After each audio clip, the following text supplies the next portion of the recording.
Awakening the sleeping giant, and that gentle beings from across the stars.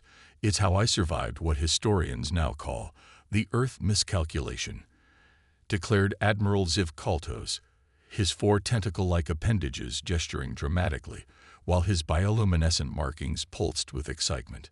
The gathered diplomats and military officers from 17 species leaned forward in their gravity-adjusted seats, sensory organs straining not to miss a detail. I rolled my compound eyes and took another sip of fermented nectar. Typical Kaltos, always embellishing the story to make himself the hero. But I suppose when you've faced humanity's wrath and lived, you've earned some bragging rights. You weren't even at the Jupiter confrontation, I interjected, unable to help myself. You were safely coordinating logistics from Proxima Station, while some of us were actually making history and nearly dying.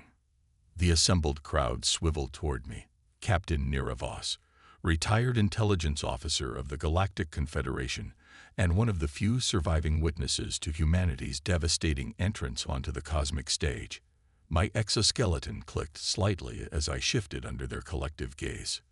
Well then, Captain Know-It-All. Kaltos' skin flashed patterns of annoyance. Perhaps you'd like to tell them how it really happened. I sighed, a small release of pheromones expressing both irritation and resignation. Fine, but I'll need something stronger than this diluted swill. The bartender, a massive Volzak with translucent skin, revealing 3 pulsing hearts, slid a glass of iridescent liquid across the counter. The notorious Stars Death, banned in 12 systems for its potency. Perfect.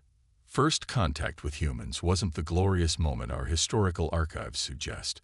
I began, taking the swig that burned all 6 of my sensory ducts. It was embarrassing. The standard cycle was 4389, or as humans call it, 2147. Why did the Confederation wait so long to contact them? Asked a young Tellurian diplomat, her feathered crest rising with curiosity. I barked a laugh that made several patrons jump. Because they were terrifying. Here was a species that advanced from primitive combustion engines to basic space travel in less than a century. Their entertainment broadcasts were 80% simulations of conflict and competition. And don't get me started on their military history, a planet of territorial primates who spent millennia perfecting the art of killing each other. But the Confederation protocols, someone began.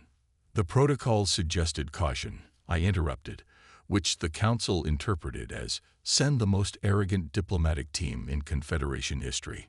Ambassador Lorax Fem, may his atoms forever drift in chaos, decided humans were quaint and developmentally stunted. His exact words in the pre-contact briefing were, these charming primitives will be so grateful for our guidance, they'll likely offer us their resources without negotiation. The crowd groaned collectively. Even species that had evolved on opposite ends of the galaxy recognized fatal hubris when they heard it. So what happened? Prompted Kaltos, now genuinely interested despite himself. I gestured for another drink. Fem's massive diplomatic vessel positioned itself over their largest ocean, activated its illumination array for maximum impressiveness, and broadcast the standard greeting on all frequencies. The humans responded by scrambling every military aircraft they possessed and targeting our ship with primitive but surprisingly effective nuclear missiles.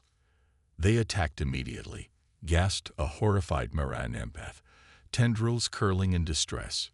No, I chuckled darkly. That would have been rational compared to what actually happened. The humans hailed us back with a message so unexpected that Ambassador Fem molted prematurely from shock. I paused for dramatic effect, enjoying the rapt attention of my audience. The first official communication from humanity to the galactic community was delivered by a human female named Commander Sarah Chen, representing something called the United Earth Defense Force. And she said, and I quote, "Unidentified vessel, this is Earth. Your light show is disrupting global communications during the World Unity Games finals.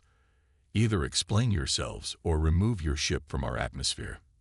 You have 15 minutes to comply." The tavern erupted in laughter.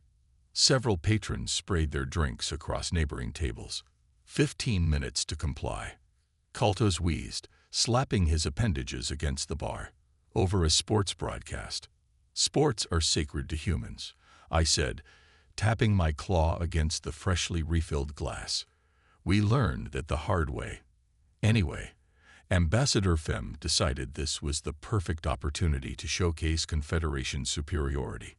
He ordered an immediate landing in a region called New Beijing, where these Unity Games were taking place. He landed during their competition. A Nilox analyst gasped, their skin flashing warning colors of disbelief. In the middle of the main arena, I confirmed with grim satisfaction.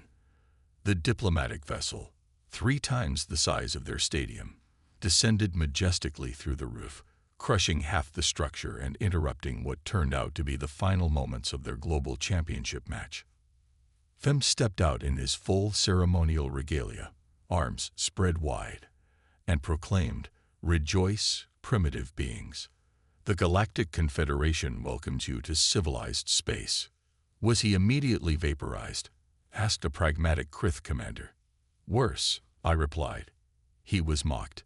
Before security forces could even reach him, a furious human covered in red and gold face paint charged past the guards and threw a sticky beverage all over Fem's ceremonial robes while screaming about something called Brazil being robbed of victory. I paused to sip my drink, savoring both the potent liquid and the captive attention of my audience. The humans' global communication network, they called it the Internet, exploded with reactions. Within hours, their planet was divided between those terrified of alien invasion and those creating what they termed memes of Ambassador Fem's bewildered face covered in carbonated sugar water. The most popular caption was, "When you travel 40 light years just to be the galaxy's biggest party crasher." Surely their governments responded more diplomatically, ventured a hopeful young attaché. I clicked my mandibles in what my species recognizes as the sound of profound disappointment. The humans have nearly 200 governments, all constantly bickering. Their United Nations spent 5 days arguing about which representatives should meet with us, while Fem remained locked in our ship, refusing to change out of his soiled ceremonial robes because the primitives must learn respect. Kaltos snorted ichor through his breathing apparatus. When negotiations finally began, I continued, their diplomatic team arrived led by a human male named Director Jackson Williams. He was everything Fem wasn't. Practical, direct, and utterly unimpressed by our technological superiority. His first demand was compensation for the stadium damage. Compensation. From the Confederation. Someone sputtered. Exactly. Fem nearly ruptured his gas bladder in outrage. He lectured Williams about how the Confederation had uplifted dozens of species, how we'd be sharing miraculous technologies that would transform human society, and how the stadium destruction was an insignificant price for such gifts. I drained my glass, gesturing for another. Williams listened patiently, then replied, "That's fascinating, Ambassador, but you still park your ship on our stadium. And on Earth, if you break it, you buy it. We can discuss cultural exchange after you've compensated the affected parties." The tavern filled with groans and nervous laughter. That's when our cultural experts realized something troubling, I said, lowering my voice. Humans don't have the concept of gratitude wired into their psychology the way most spacefaring species do. Yet they don't automatically defer to technological superiors either. They haggle. They negotiate. They demand evidence. And worst of all, they hold grudges. Surely the misunderstanding was eventually resolved. Asked the Tellurian diplomat. "Oh yes," I replied grimly. "We resolved it by making the single most catastrophic diplomatic decision in Confederation history. We decided to teach humanity a lesson." "Teach humanity a lesson," Kaltos exclaimed, nearly choking on his drink. "Who in the void authorized that?" "The Security Council." I ran a weary claw across my carapace ridges, influenced heavily by Grand Admiral Thex Bundora. Remember him? A collective groan rippled through the older officers present. Admiral Vandora's reputation was legendary, and not in a positive way. Vandora convinced the Council that humanity needed to understand their place in the galactic hierarchy. I explained. His exact argument was, these upstart mammals require a small but pointed military demonstration. Nothing severe, just enough to instill appropriate reverence. A demonstration. The Marin empath's tendrils writhed with alarm. Against a pre-FTL civilization. Technically, they had developed rudimentary FTL theory, I clarified, but weren't capable of building functional drives, close enough to violate at least 8 Confederation ethical protocols. But Vandora argued for exemptions based on humanity's exceptional belligerence and developmental abnormalities. What kind of demonstration? Asked the Krith commander, professional interest evident in his gravelly voice. I signaled for the bartender to dim the lights, then activated my personal holoprojector. An image materialized above our table, a small blue-green planet, Earth, with a nearby orbital installation highlighted. The humans had constructed a military space station they called Orbital Defense Platform Artemis. Nothing particularly impressive by our standards. Primitive weaponry, limited life support, a crew of 42. Vandora selected it as the perfect target. I expanded the projection to show a Confederation cruiser approaching the station. The plan was simple. Disable their communications, fire a precision shot to crack their outer hull, not enough to kill anyone, just enough to necessitate evacuation, and then offer assistance, demonstrating both our power and our mercy. Let me guess, Kaltos interjected. The humans didn't react according to plan. The humans, I said, adjusting the projection to show the subsequent events, had booby-trapped their own station. When our cruiser disabled their communications and fired the warning shot, emergency protocols activated automatically. Instead of panicking or surrendering, the station commander, a human female named Captain Eliza Rodriguez, initiated what they called Protocol Thermopylae. The projection showed the station suddenly erupting in a massive explosion that engulfed the front section of the Confederation cruiser. The entire station self-destructed, taking 5 decks of our cruiser with it. 36 Confederation crew members died, along with all 42 humans on the station. I paused, remembering the shock that had rippled through Central Command. Their final transmission, broadcast on all frequencies, was Captain Rodriguez saying, "Earth does not negotiate with aggressors. Remember Artemis." Stunned silence fell over our table. They sacrificed themselves. The young Tellurian's feathers lay flat against her body in horror. The official Confederation report classified it as an unprecedented act of primitive desperation. I said, the reality was far worse. It was a calculated decision. The humans sacrificed their own people to make a point. And that's when full hostilities commenced, Kaltos added softly. I nodded. Within 26 hours, Earth launched simultaneous attacks on every Confederation vessel in their system. Their weapons were primitive but deployed with shocking creativity. They loaded their transport ships with explosives and remote-piloted them into our cruisers. They fired nuclear missiles, actual nuclear fission weapons, at our supply vessels. Their soldiers even attempted boarding actions wearing nothing but fabric spacesuits and carrying projectile weapons. They must have been annihilated, someone whispered.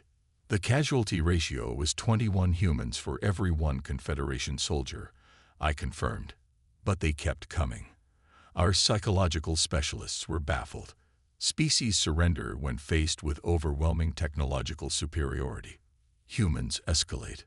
So the Confederation formed the coalition, stated the Krith commander. Yes, 8 species united specifically to contain the human threat, I said grimly. The largest military alliance since the Nexus conflicts, assembled to fight a single planet of primitives who refused to understand they were outmatched. If only we'd known then, Kaltos muttered. What they were building in secret, I finished for him, my voice barely audible as I manipulated the holoprojector to show the next phase of the conflict.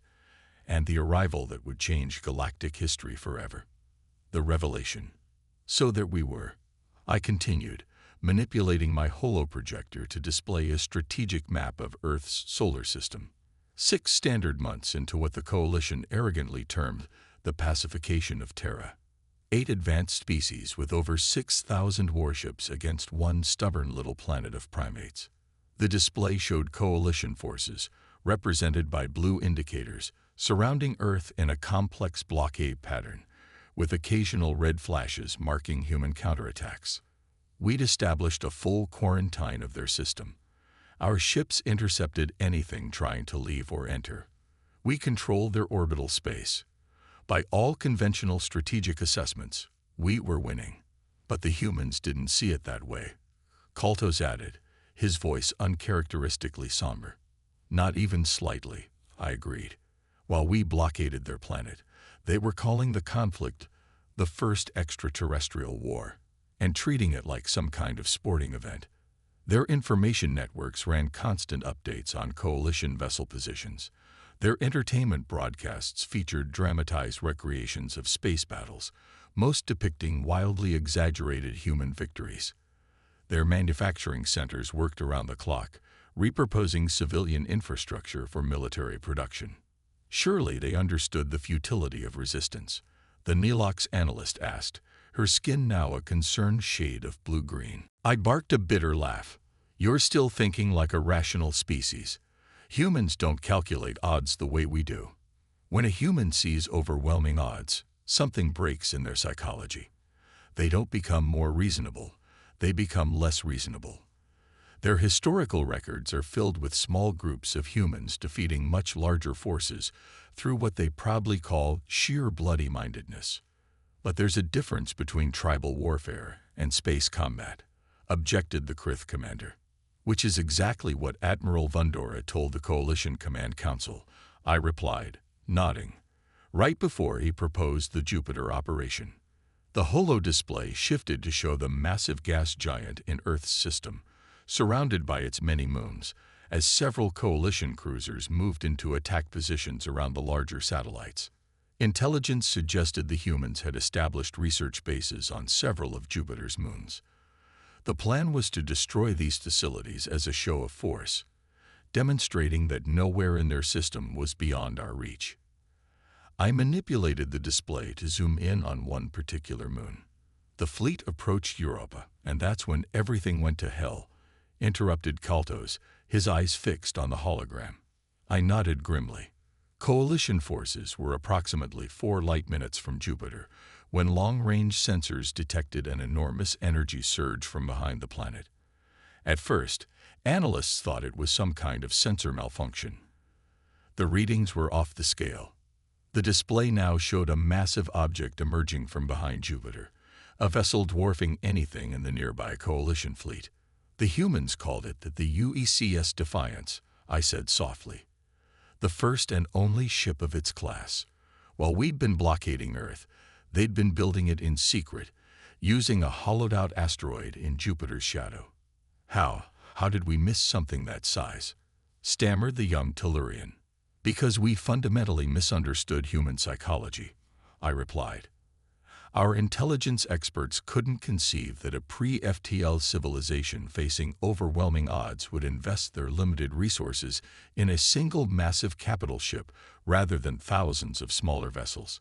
It seemed illogical, inefficient, and so perfectly human. The hologram displayed the Defiance in all its terrifying glory, a behemoth of angular hull plates and protruding weapon arrays, painted pitch black as space itself except for the massive white lettering spelling out its name. And beneath it, the words, "Remember Artemis." 3 standard kilometers long, I described, as the assembled aliens stared in horror, powered by what we later learned was a barely stable antimatter reactor core. Armed with weapons cobbled together from theoretical physics papers our scientists had dismissed as too dangerous to pursue.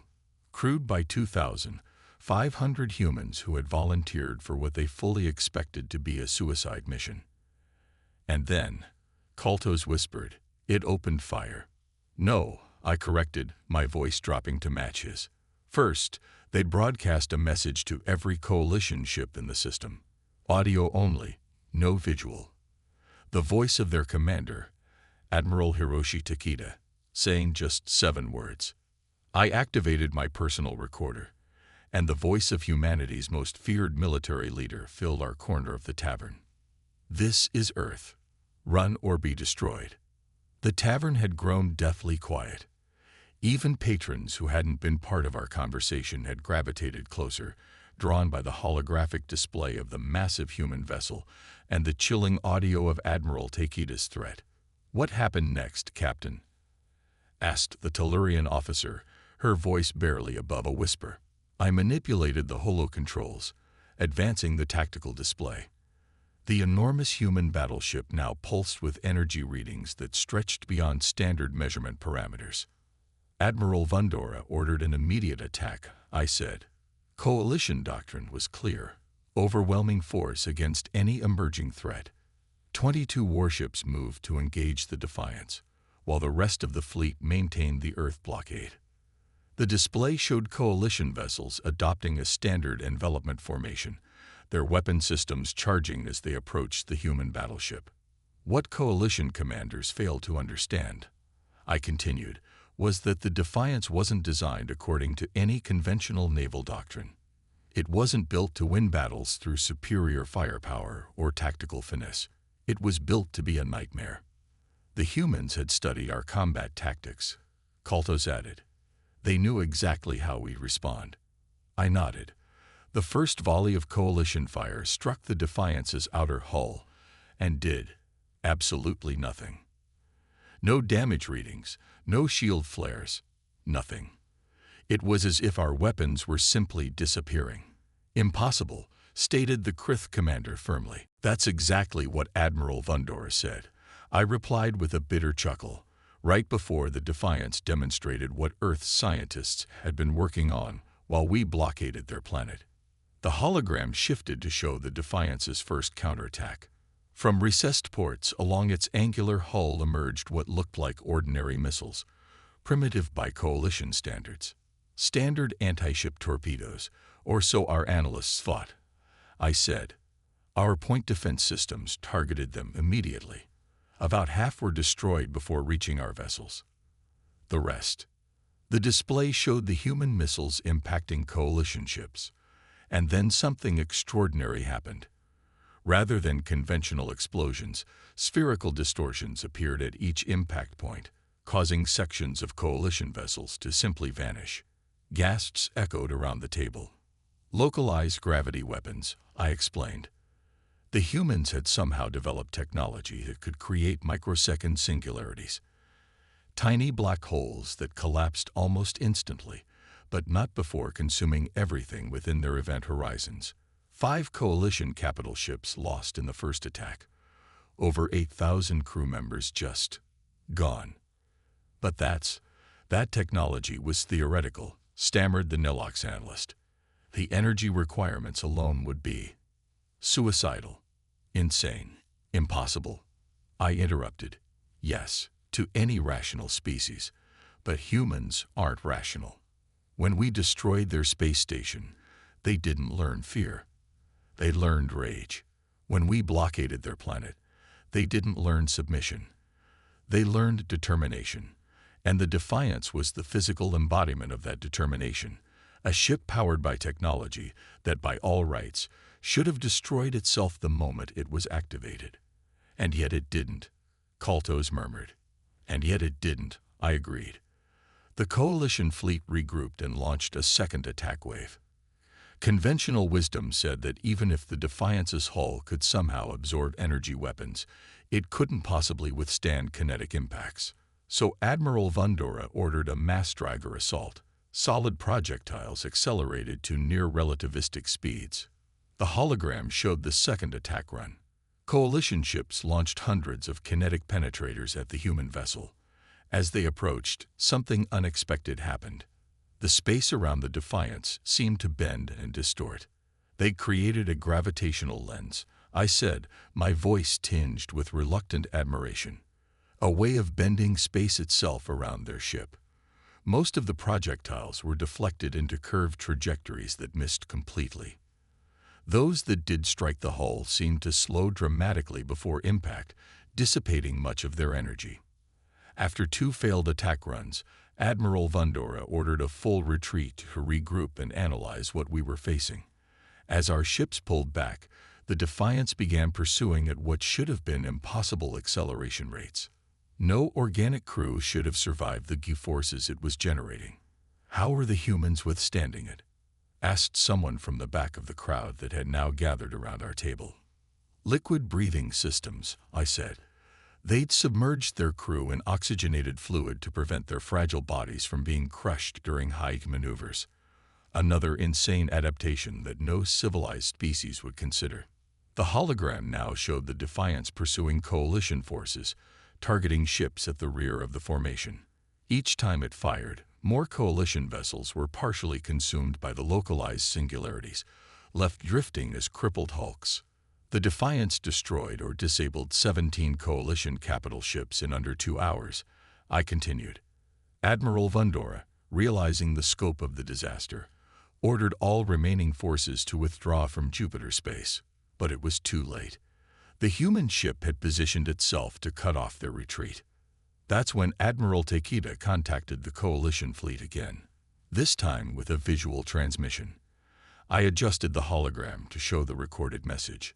The holographic face of a human male appeared, dark eyes and a face lined with age and hardship, but burning with an intensity that made several patrons step back from the table.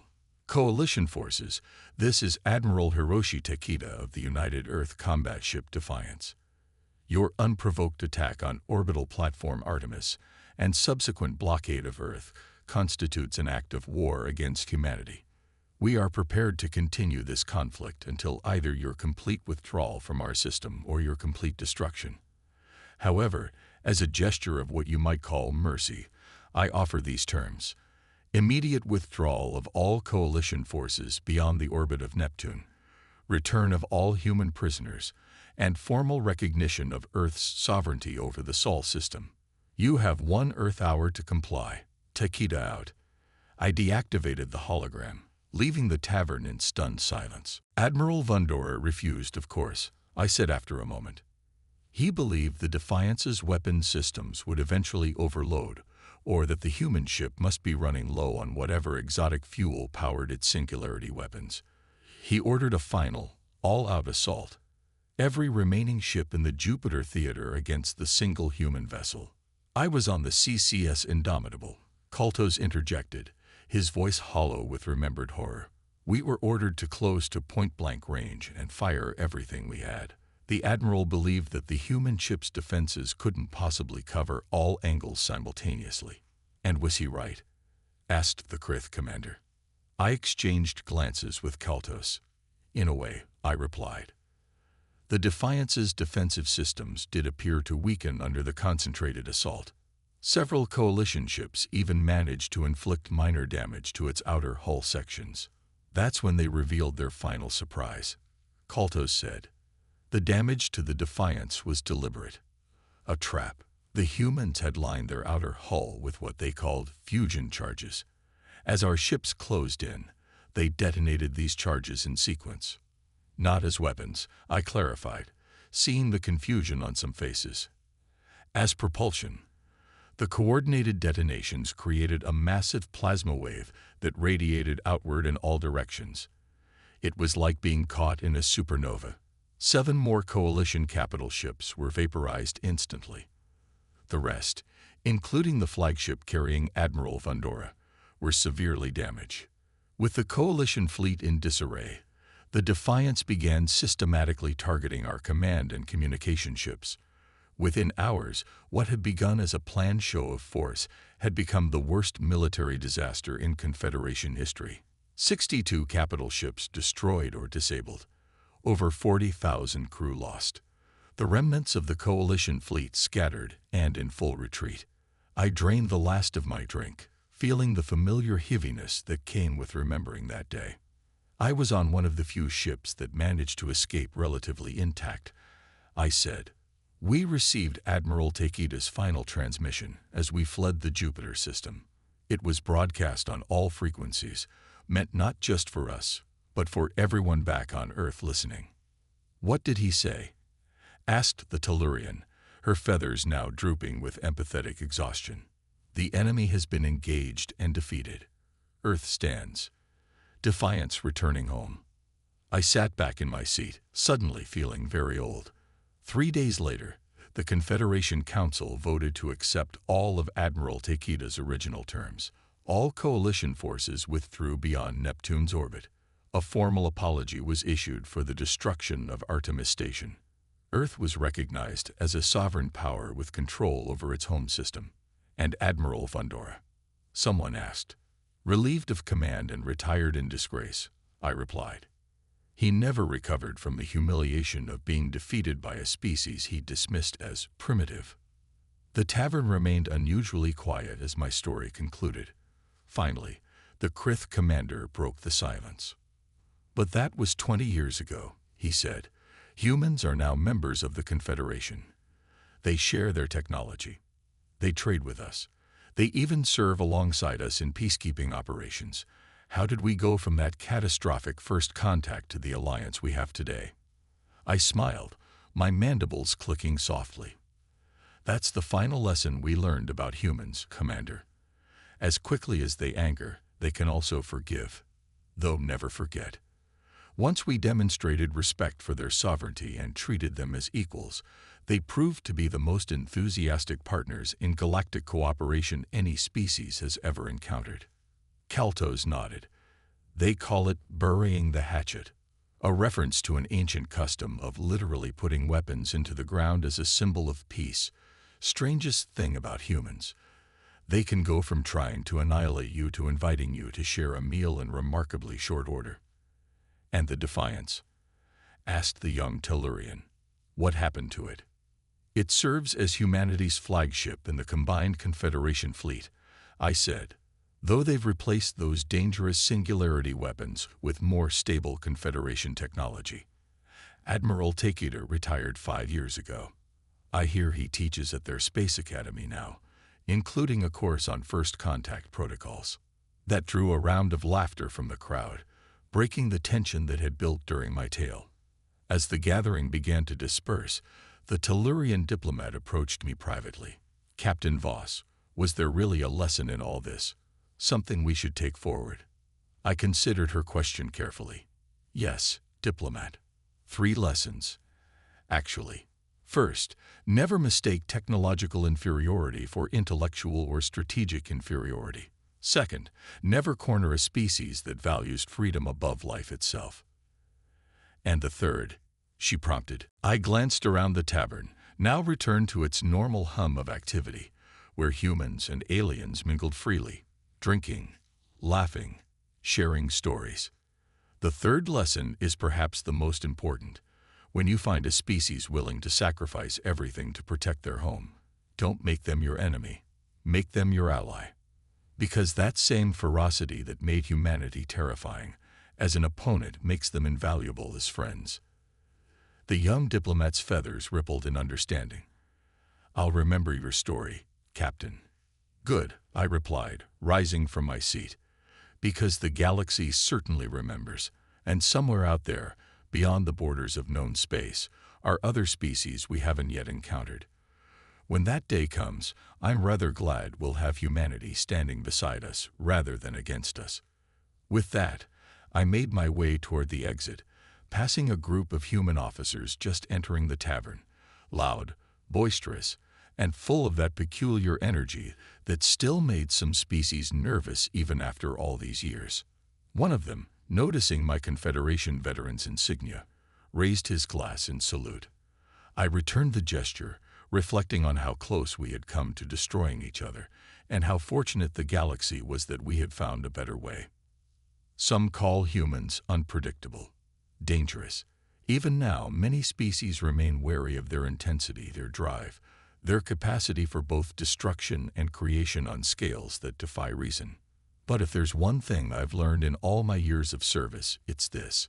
In a galaxy full of threats unknown and terrors yet to be faced, humanity might just be the best ally any species could hope for. assuming, of course, you don't land on their sports stadium.